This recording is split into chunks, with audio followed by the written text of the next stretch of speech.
It's the face that's fascinated historians for generations. Tutankhamun, the boy king who reigned over ancient Egypt before his untimely death at the age of 19. Since his body was discovered at this tomb in the late 19th century, historians have speculated over how he died, theories ranging from accidents to murder.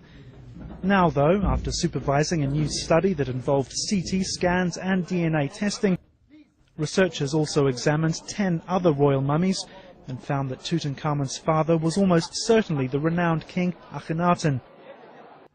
Those who carried out the study say it offers the strongest evidence to date on the boy king's origins. When you look at what's published on the subject today, everyone has a different opinion because until now we've not found scientific proof. But we've used both CAT scans and DNA testing to provide final conclusions for the first time. Experts in the narrow field of Egyptology are still digesting the findings, but some have already hailed them as significant. The descendants of King Tut, 70% of British men, 70% of Spanish men, and 60% of French men all belong to this genetic group? Yes, exactly. Yes, they share a common ancestor with these pharaohs. Well, talk about those common ancestors. Where were they from? Who were they exactly? We think they lived around the Black Sea or maybe in the Caucasus, but we don't know exactly where they lived. But this group was founded by one man who lived about 9,500 years ago in this area around the Black Sea. But we can't tell exactly at this point of time. Is this surprising? Yes, it is very surprising because we didn't know that this lineage of Tutankhamun came from the Black Sea or from Anatolia or the Caucasus, because it didn't came from Egypt. This was surprising for us, yes.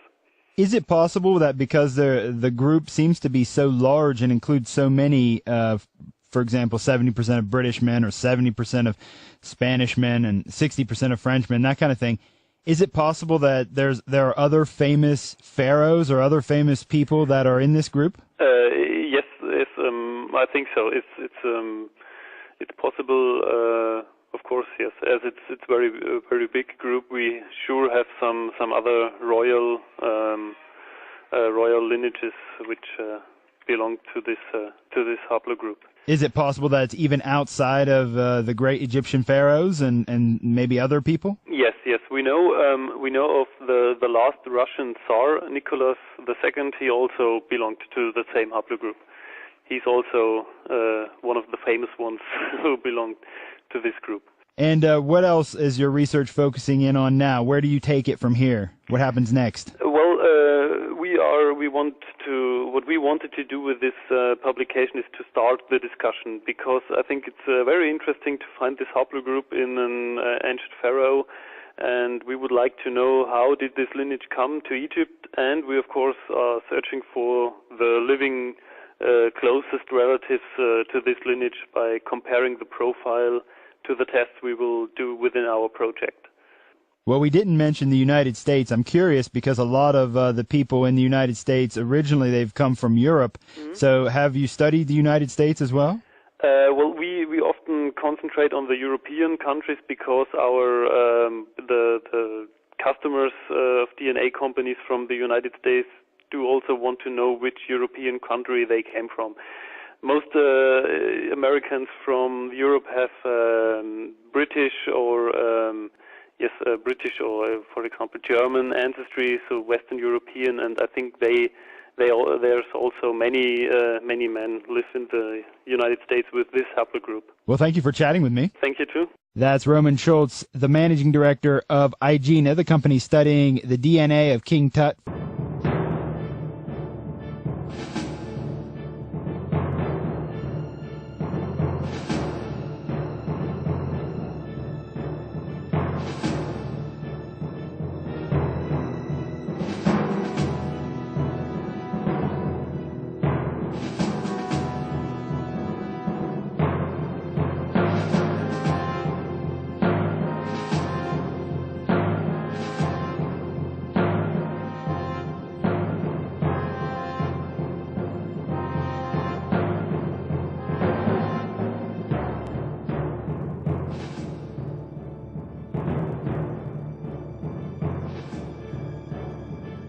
the Chinese government in the last few years have released these pictures.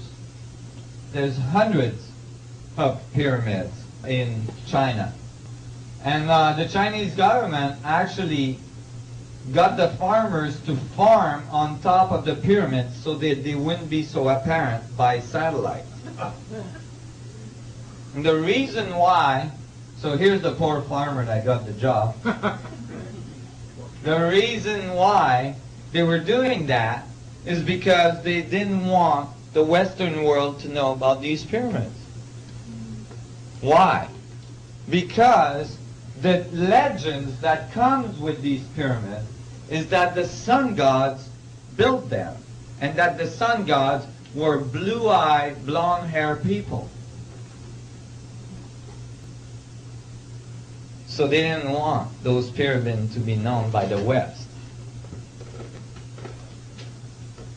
They did find the mummies of these blonde-haired, blue-eyed people in the high desert of China. Over 500 mummies were found. All very tall, absolutely not Asian people.